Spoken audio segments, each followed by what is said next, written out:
Howdy, folks. Welcome to this week's Ag Report.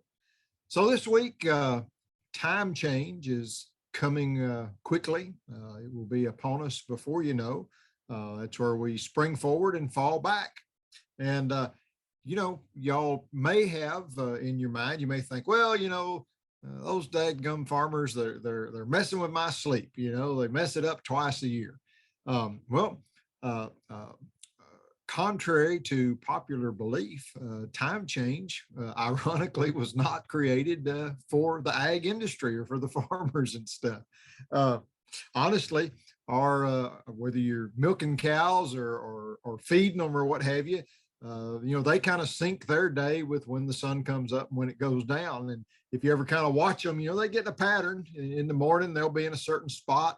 In the evening, they'll be in a certain spot. And so they have already kind of changed their pattern before we ever change the time change. So where did time change come from? Who thought that up? So it had been an idea for many years. As far back as Benjamin Franklin in 1794, he thought of time change. It was thought of as just like it's called daylight savings time. It was thought of as a way to save money, save energy. You think, well, how is that? Well, Benjamin Franklin, they were talking about candles, saving candles.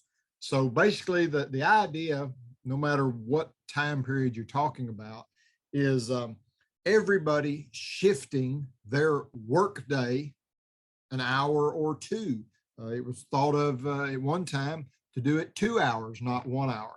And so what that means is in the springtime, the year starts off, the daylight starts a little earlier in the day. And, a lot of people are still asleep, businesses aren't open, that kind of stuff. But if you shift that time back, then that gets everybody up and open the businesses earlier while there's daylight. And so that's how that saves energy, for you. That's how it was perceived, talking about candle. And then we move forward. It was brought up several other times in the 1800s. Different countries and things tried that. Again, they're using fuel oil, coal oil, that kind of stuff. It was to save energy. But it really kind of came to light and started mainstream during World War I with Germany. They set it up as an energy saving system. And so much of Europe followed shortly thereafter in World War I. America didn't follow till I believe it was 1918. Did it for a little while, then it kind of went away. Then it came back. I think it was in 1966. Congress passed, I forget the title of the bill, Universal Time Correction or something like that, where they set up daylight savings time. And then, and I believe it was in 1973 when there was an oil embargo and there was oil rationing, and you couldn't buy gas. You had to buy it on a certain day and things like that. They went to a year-round system for 1 year on there. So time change has come and gone for many years by many countries. It is not a worldwide thing. If you look at the maps, it's kind of blotchy in countries that do it.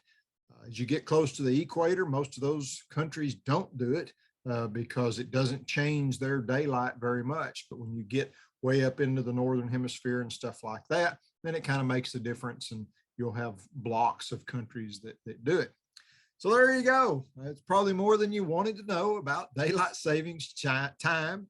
Again, wasn't something that the farmers thought up until that they could get more milk or harvest more grain or something like that. And, those of us that are getting a little bit long in the tooth, and of course, I say that you measure a horse's age by their teeth, how long their teeth are. It gets a little harder each year to flip-flop, give up an hour and gain an hour, and kind of groggy for about 4 or 5 days afterwards till everything gets kind of settled back in. But love it or like it, it's here for now to stay until they decide to change it again. So anyways, I hope this has been an interesting little tidbit for you on this week's Ag Report. Y'all take care now.